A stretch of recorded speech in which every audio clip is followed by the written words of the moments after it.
Empuraan പിന്നാലെയോ E D എന്നതാണ് ചോദ്യം. രഞ്ജിത്ത് ചന്ദ്രൻ BJP. നേതാവ് നമുക്കൊപ്പം ചേരുകയാണ്. ശ്രീ രഞ്ജിത്ത് ചന്ദ്രൻ, സ്വാഗതം. വളരെ പ്രധാനപ്പെട്ട ഒരു പരിശോധന എൻഫോഴ്സ്മെന്റ് ഡയറക്ടറേറ്റ് നടത്തിയിരുന്നു. കേരളത്തിലെ വ്യവസായ പ്രമുഖരിൽ ഏറ്റവും പ്രധാനപ്പെട്ട ഒരാളുടെ സ്ഥാപനങ്ങളിൽ വ്യാപകമായ പരിശോധനയായിരുന്നു. മുന്നറിയിപ്പുകളൊന്നും ഉണ്ടായിരുന്നില്ല. ഇ ഡിയുടെ റെയ്ഡിന്റെ സ്വഭാവം ആ വിധത്തിലാണ്. പക്ഷേ ഇവിടെ ഉയരുന്ന ഒരു പ്രധാനപ്പെട്ട ചോദ്യം, എമ്പുരാൻ സിനിമ സംഘപരിവാർ സംഘടനകൾ ഉൾപ്പെടെ വ്യാപകമായി വിമർശിച്ചിട്ടുള്ള, കട്ട് വരുത്തി വീണ്ടും സെൻസർ ചെയ്ത് റിലീസ് നടത്തിയിട്ടുള്ള എമ്പുരാൻ സിനിമയെ തുടർന്നാണോ എൻഫോഴ്സ്മെന്റ് ഡയറക്ടറേറ്റിന്റെ പരിശോധന ഗോകുലം ഗോപാലന്റെ സ്ഥാപനങ്ങൾ? 2019 സമയത്ത് ബഹുമാനപ്പെട്ട മുൻ ധനകാര്യ വകുപ്പ് മന്ത്രിയായിരുന്ന ശ്രീ പി ചിദംബരം, അദ്ദേഹത്തിനെയും അതുപോലെ തന്നെ അദ്ദേഹത്തിന്റെ മകൻ ശ്രീ കാർത്തി ചിദംബരത്തിനെയും ഒക്കെ തന്നെ ഒരു സുപ്രഭാതത്തില് ഇ ഡി അറസ്റ്റ് ചെയ്ത സാഹചര്യം ഉണ്ടായി. അതുമായിട്ട് ബന്ധപ്പെട്ട് വളരെ വലിയ രീതിയിൽ കോൺഗ്രസ് പാർട്ടിയൊക്കെ തന്നെ ഇത് രാഷ്ട്രീയ പ്രേരിതമായിട്ടാണ് ഓരോ കോൺഗ്രസ് നേതാക്കന്മാരെയായിട്ട് ഇ ഡി വേട്ടയാടുകയാണ്. കോൺഗ്രസിന്റെ ഏറ്റവും തലപ്പൊക്കമുള്ള രാഷ്ട്രീയ നേതാക്കന്മാരെയൊക്കെ തന്നെ ഇ ഡി വേട്ടയാടുകയാണ്, കേന്ദ്ര ഏജൻസികൾ വേട്ടയാടുകയാണ് എന്നൊക്കെ പറഞ്ഞു. അതുമായിട്ട് ബന്ധപ്പെട്ട് നമുക്കറിയാം, അവര് ഒരു മുൻകൂർ ജാമ്യം ബഹുമാനപ്പെട്ട ഹൈക്കോടതിയിൽ ആദ്യം കൊടുത്തു. പക്ഷെ ആ മുൻകൂർ ജാമ്യം തള്ളിക്കൊണ്ടാണ് ഉത്തരവായത്.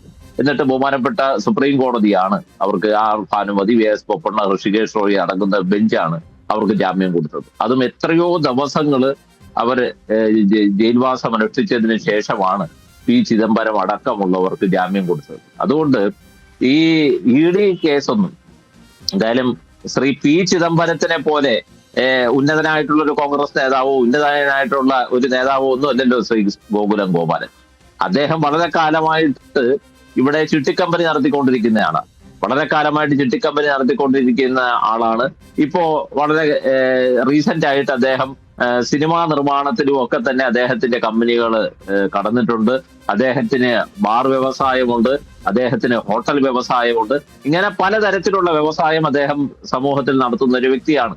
അപ്പോ അതിനൊക്കെ ഉപരിയായിട്ട് നമ്മൾ തന്നെ മഞ്ഞുമൽ ബോയ്സുമായിട്ട് ബന്ധപ്പെട്ട് ഏറ്റവും കുറഞ്ഞ ദിവസങ്ങളിൽ 100 കോടി ക്ലബ്ബ് എന്നൊക്കെ പറഞ്ഞുകൊണ്ട് നമ്മളൊരു കേട്ട സിനിമ എന്ന് പറയുന്നത് മഞ്ഞുമൽ ബോയ്സ് ആണ്. ആ സമയത്ത് തന്നെ മഞ്ഞുമൽ ബോയ്സിന്റെ ഒരു ഇതൊക്കെ മാധ്യമങ്ങളിലൊക്കെ വരുന്ന വാർത്തയുടെ അടിസ്ഥാനത്തിൽ മാത്രമേ നമുക്കൊക്കെ പറയാൻ വേണ്ടി കഴിയും. നമ്മളൊന്ന് നേരിട്ട് കാണുന്ന കാര്യങ്ങളല്ല. തമിഴ്നാടിൽ വളരെ വലിയ രീതിയിലുള്ള ഗ്രോസ് കളക്ഷൻ ഈ മഞ്ഞുമൽ ബോയ്സിന് വന്നു.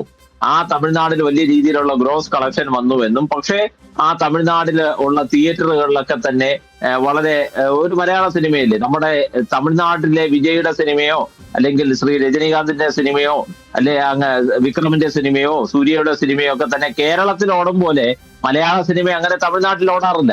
പക്ഷെ ഇത് മഞ്ഞുമൽ ബോയ്സ് വളരെ വലിയ രീതിയിൽ തമിഴ്നാട്ടിലെ തിയേറ്ററുകളിലൊക്കെ തന്നെ എല്ലാ ഷോയും ഹൗസ്ഫുൾ ആണ് എന്നുള്ള വ്യാപകമായിട്ടുള്ള പ്രചരണം ഉണ്ടായിരുന്നു. പക്ഷേ ഉണ്ടായി.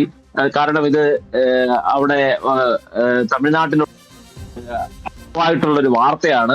അങ്ങനെ ഹൗസ്ഫുൾ ആയിട്ടുള്ള ഷോകളൊന്നുമല്ല അവിടെ നടന്നിട്ടുള്ളത് എന്നുള്ളൊരു വാർത്തയുണ്ടായി. അപ്പോ അതിന്റെയൊക്കെ അടിസ്ഥാനത്തിൽ രജിസ്റ്റർ ചെയ്ത കേസിന്റെ അടിസ്ഥാനത്തിലാണ് ഇന്നിപ്പോ ഒരു റെയ്ഡ് നടന്നത് എന്നാണ് മഞ്ഞുമൽ ബോയ്സ് സിനിമ ഇറങ്ങി ഒരുപാട് മാസങ്ങളായി കഴിഞ്ഞിരിക്കുന്നു. എനിക്ക് തോന്നുന്നു 1 വർഷത്തോളമായി കഴിഞ്ഞിരിക്കുന്നു. അതുമായി ബന്ധപ്പെട്ട് എൻഫോഴ്സ്മെന്റ് ഡയറക്ടറേറ്റ് അന്വേഷണം നടത്തി. സൗബിൻ ഷാഹിർ എന്ന് പറയുന്ന അതിന്റെ നിർമ്മാതാവിനെ, അതിൽ അഭിനയിച്ചിട്ടുള്ള പ്രധാനപ്പെട്ട നടനെ ഉൾപ്പെടെ ചോദ്യം ചെയ്യുകയൊക്കെ ചെയ്തിരുന്നു. ഇപ്പോൾ എമ്പുരാൻ എന്ന് പറയുന്ന ഒരു സിനിമ ഇറങ്ങിയതിന് ശേഷം മാത്രം ഗോകുലം ഗോപാലന്റെ ഓഫീസുകളിലേക്ക് റെയ്ഡ് നടത്തുന്നു, അദ്ദേഹത്തെ ചോദ്യം ചെയ്യുന്നു എന്ന് പറയുന്നത് അത്ര നിഷ്കളങ്കമായി ബി.ജെ.പിക്ക് പറഞ്ഞൊഴിയാൻ സാധിക്കുമോ ശ്രീ രഞ്ജിത്ത്? ഇതിനകത്ത് ഈ 2014 വരെ ഉള്ള കാലഘട്ടത്തിൽ താങ്കൾ ഈ പറയുന്ന കാര്യത്തിലാണെങ്കിൽ നമുക്ക് എന്തെങ്കിലുമൊക്കെ ഒരു കാര്യം സമ്മതിക്കാം. പക്ഷെ 2014 ശേഷം ബഹുമാനപ്പെട്ട ശ്രീ നരേന്ദ്രമോദിജി അധികാരത്തിലേറിയതിനു ശേഷം റെയിൽവേ നോക്കൂ. റെയിൽവേയിൽ അതിനുശേഷം നമുക്കറിയാലോ, സാധാരണ ഘടകകക്ഷികൾ ഏറ്റവും അധികം ആവശ്യപ്പെടുന്ന ഒരു സംഗതിയാണ് റെയിൽവേ. കാരണം റെയിൽവേയിലെ ട്രാൻസ്ഫർ, പോസ്റ്റിംഗ്, റെയിൽവേ മന്ത്രാലയത്തിലെ ഏറ്റവും അധികം ഈ കരാർ ജീവനക്കാർ. നേരിട്ട് പോയിന്റിലേക്ക് വരുവാണെങ്കിൽ എളുപ്പമായിരുന്നു. എനിക്ക് സമയപരിമിതി ഉള്ളതുകൊണ്ടാണ് ഞാൻ ഇടപെടുന്നത്. അങ്ങ് നേരിട്ട് പോയിന്റിലേക്ക് വരുമായിരുന്നെങ്കിൽ നന്നായി. ഞാൻ പോയിന്റിലേക്കാണ് വരുന്നത്. അപ്പോ അങ്ങനെയുള്ള റെയിൽവേയിലടക്കം സുരേഷ് പ്രഭു അടക്കമുള്ള മന്ത്രിമാർ, ഇപ്പൊ ഏറ്റവും അവസാനമായിട്ട് നമുക്കറിയാം അശ്വിനി വൈഷ്ണവ്, അദ്ദേഹം ഒരു വളരെ കാലമായിട്ടുള്ള ബി.ജെ.പി. നേതാവൊന്നുമല്ല. അദ്ദേഹം ഒരു വളരെ മികച്ച രീതിയിലുള്ള അദ്ദേഹത്തിന്റെ ഒരു കരിയർ പ്രൊഫൈലുള്ള ഒരു വ്യക്തിയാണ് അദ്ദേഹം. അങ്ങനെ ഒരു BJP നേതാവ്, BJPയുടെ താഴെത്തട്ടത്തിൽ നിന്ന് പ്രവർത്തിച്ചു വന്ന വ്യക്തിയൊന്നുമല്ല. അപ്പൊ അങ്ങനെ ഒരു കരിയർ ഓറിയന്റഡ് ആയിട്ട്, അല്ലെങ്കിൽ ഒരു വളരെ വലിയ രീതിയിലുള്ള പ്രൊഫഷണൽ മാനേജ്മെന്റ് എന്നുള്ള രീതിയിലാണ് പല പ്രധാനപ്പെട്ട സ്ഥലത്തും ഒക്കെ തന്നെ വരുന്നത്. ശ്രീമതി നിർമ്മല സീതാരാമൻ, അവരുടെ പ്രൊഫൈൽ നമുക്കറിയാലോ. അപ്പൊ അല്ല, അതൊന്നും സംശയമില്ല. എന്റെ ചോദ്യം നേരിട്ടാണ്. എമ്പുരാന് ശേഷം ഗോകുലം ഗോപാലിനെ പോലെ ഒരു വ്യക്തിയുടെ സ്ഥാപനങ്ങളിൽ റെയ്ഡ് ചെയ്യുന്നതിനെ അത്ര നിഷ്കളങ്കമായി കളയാൻ സാധിക്കുമോ? അല്ല, ഞാൻ അതാണ് പറഞ്ഞു വരുന്നത്. ശ്രീ ധനകാര്യ വകുപ്പ് കൈകാര്യം ചെയ്യുന്നത് ശ്രീ നിർമ്മല സീതാരാമൻ ആയാലും, അതുപോലെ തന്നെ ബഹുമാനപ്പെട്ട ശ്രീ നരേന്ദ്രമോദി ആയാലും, ഇവരൊക്കെ തന്നെ ഏതെങ്കിലും അന്വേഷണ ഏജൻസിയെയോ ഏതെങ്കിലും സർക്കാർ സംവിധാനത്തിനെയോ ഇവർ നിയന്ത്രിക്കുമെന്ന് ഞാൻ വിശ്വസിക്കുന്നില്ല. ഈ നാട്ടിലെ ബഹുഭൂരിപക്ഷം ജനങ്ങളും വിശ്വസിക്കുന്നില്ല. പിന്നെ പക്ഷെ ഞാൻ താങ്കളോട് ഒരു കണക്ക് പറയാം. 2014 ശേഷമാണ് ഏറ്റവും കൂടുതൽ പ്രതിപക്ഷ നേതാക്കൾ കേന്ദ്ര ഏജൻസികളുടെ ചോദ്യമുനക്കിരയായത്. അവിടെയൊന്നും ഒരു BJP നേതാക്കൾ ഉണ്ടായിരുന്നില്ല. ഏതൊക്കെ പ്രതിപക്ഷ നേതാക്കൾ എൻഫോഴ്സ്മെന്റ് ഡയറക്ടറേറ്റ്, CBI ഉൾപ്പെടെയുള്ള കേന്ദ്ര ഏജൻസികളുടെ ചോദ്യമുനയിൽ വന്നിട്ടുണ്ടോ? നിക്കക്കള്ളിയില്ലാത്തവരെല്ലാം BJPയിൽ ചേർന്നിട്ടുണ്ട്. അശോക് ചവാനെ പോലുള്ള ഒരു 100 ഉദാഹരണങ്ങൾ പറയാൻ സാധിക്കും.